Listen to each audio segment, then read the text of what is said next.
Hi, this is Masud Arjumand, and I just finished a day-long workshop here at Mile as part of the Palm 3 program package. And the subject of the workshop was talent and corporate performance. Uh, and my personal background, I am a recently early retired partner of Accenture, where I was for quite some time, and these days I spend my time teaching to executives and MBA students at different universities in the U.S. and abroad. And this particular workshop that we conducted for a very nice and a very reasonably a good-sized group, about 55 or so people, various executives from around the Middle East, was really developed on the basis of two different courses. One at the Kellogg School of Management, and that course was called Managing People for Competitive Advantage. And the other one at the Graduate School of Business, and that course is called Business and Competitive Strategy. And what we did is really pick some key themes around talent and organizational performance, and brought that to the group here. The key highlight of this workshop was really to explore not just the traditional, the contemporary rather, definition of what we have meant by talent management, but also how perhaps we should be thinking about talent management, and then try to understand the relationship between talent and performance of an organization, explore that linkage, and try to develop the basic message of this course being that we need to go through not just hiring really smart people, as that alone will not do the job, but perhaps a more critical function of us as an organization or as managers of an organization is to ensure that the organization itself acts in a manner that enables the talent that we bring into the company and develops it, rather than, which does happen oftentimes, an organization could have a disabling effect. So the workshop consisted of 4 different modules. The first module was talent and organization itself, and in there we tried to develop both traditional contemporary definition of talent versus how we think the definitions have evolved. Try to understand the influences between organization and talent, as in to what extent can organization help or hurt a group of people with a certain level of talent in terms of translating their talent into an overall organization performance. We get to the point where we describe that in the end, what really matters in terms of performance of an organization is the accumulation of the day-to-day behavior of its employees, and we try to explore linkages between different attributes and that behavior. We talk about incenting behavior in the second module,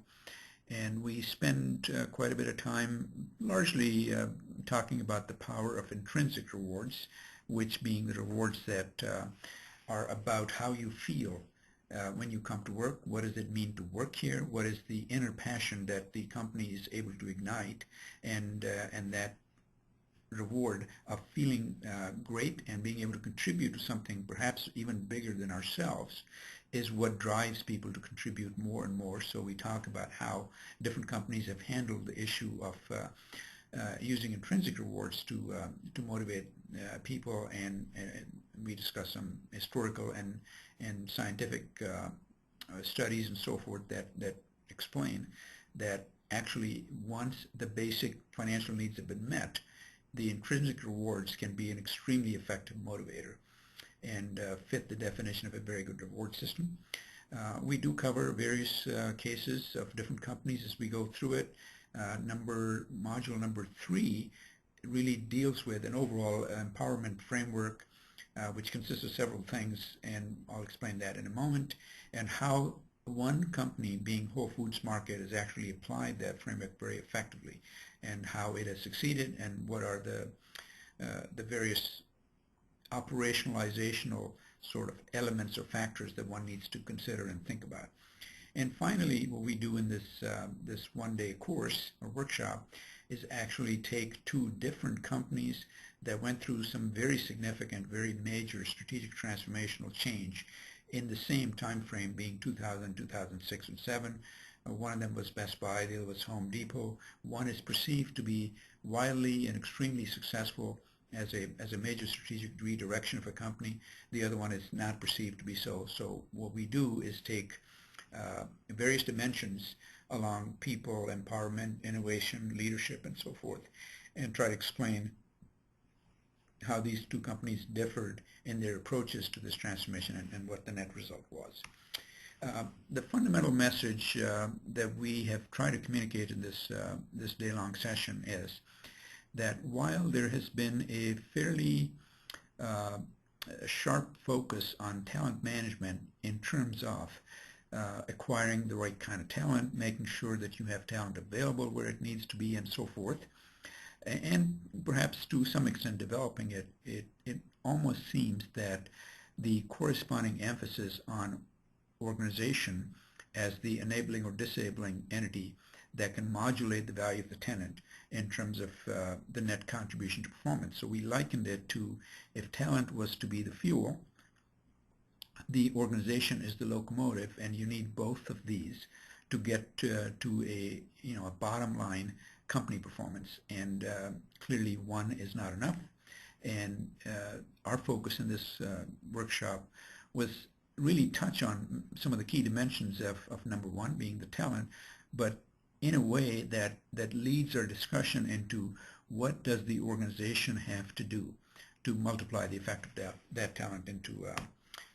overall performance. And in that context, we discussed a framework that we call an effective empowerment framework, which is the best way, in our experience, to link strategic intent directly to behavior of each and every individual in a company. And of course, given the world that we operate in today, with decentralization, geographical dispersion of entities, people, and companies operating in many different countries, it's a particularly unique challenge to ensure that strategic intent is communicated all the way to all employees in a company, and they're enabled with the tools and so forth that they need to act in a manner that's consistent. And in so doing, we describe this framework, which consists of 6 or so dimensions of beliefs and values, which power or motivate an individual's desire to perform, and it's a positive driving force. We then talk about boundaries, which are a constraining force in terms of defining guardrails within which we want our employees to act, both in terms of strategic intent as well as in terms of personal conduct and their personal values.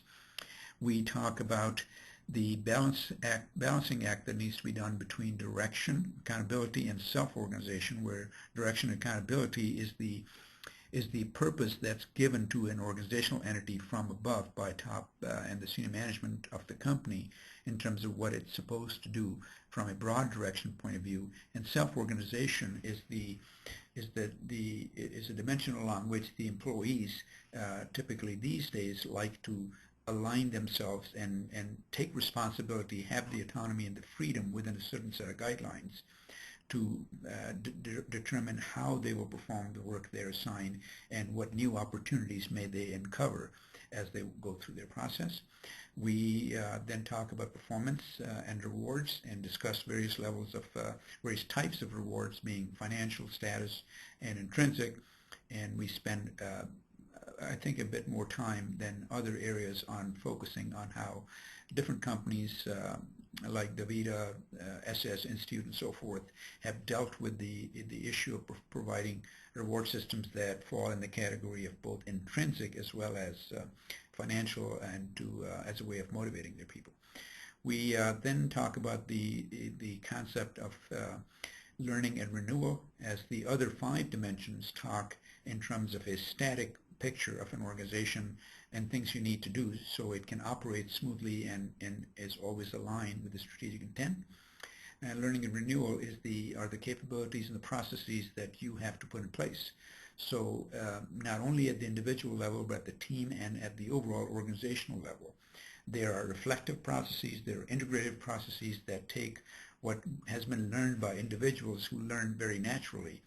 and can be translated into team learning, where teams don't learn naturally and therefore have to be supplemented with different processes to enable learning. and we go through each of these modules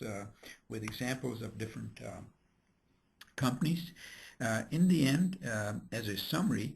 we will cover here, as we did in the workshop, what the basic takeaways are. And since this is a workshop on talent and performance, we start off with the talent. And our key takeaway is really, as a matter of fact, overall key takeaway is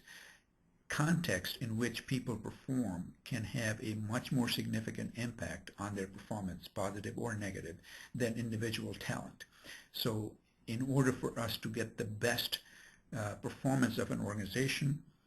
from a given set of talent, we need to focus our management attention on managing the context within which people act and are able to express themselves and are able to ignite the passion within them. So we focus our final message on the need to manage context, not necessarily people directly. We took some broad themes in talent and went through them and convinced ourselves as we went through that talent is not fixed. It's not necessarily intrinsic. It can be developed. That frontline employees can actually be perhaps the most critical talent a company has. It may not be the CEO and the higher levels in the organization who have a different but a very fundamental role, yet the source of value for certainly a company that may have a lot of interaction with consumers is in frontline employees. We,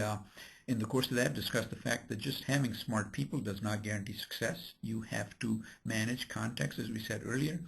that in a fully empowered organization, the role of the CEO in fact transforms to being the heart of the organization, being someone who can find the passion that the employees have within them and ignite that passion in the service of the organization. We talk about performance, that for performance of a company or an organization, context is absolutely everything. Not to say that talent is to be de-emphasized, but context can have a fundamental and a very profound impact on what talent and on how a talent is leveraged positively or negatively. We talked about the issue of the complexity and subjectivity of understanding performance, how we typically make errors of attribution in why we think a certain performance, whether poor or good, has come about. We talk about the fact that to maintain sustained performance or sustained competitive advantage, we need to develop the capability within a company organically to continue to strategically renew itself as things change around it. We then talk about the more specific element of what goes on in sort of a macro micro level within the company as people interact with each other. We go into a brief treatment of what we mean by purposeful dialogue in terms of interaction between people, how leadership practices or legacy of past leadership behaviors can influence the way that dialogue progresses, even though it's happening in an isolated part of the organization, perhaps between just two people. We talk about learning processes and what we need to do as management to not only to inspire but also to guide and channel discretionary behavior, because we do believe that in the end it is the discretionary behavior or the passion of the employees in going above and beyond the call of duty that typically will determine a legend in terms of performance versus people or companies that did just almost as good. We talk about the power of having a sense of purpose in terms of driving passion in people, and then having that passion be translated into positive discretionary action, and of course the notion of intrinsic rewards and the idea of balancing freedom and accountability.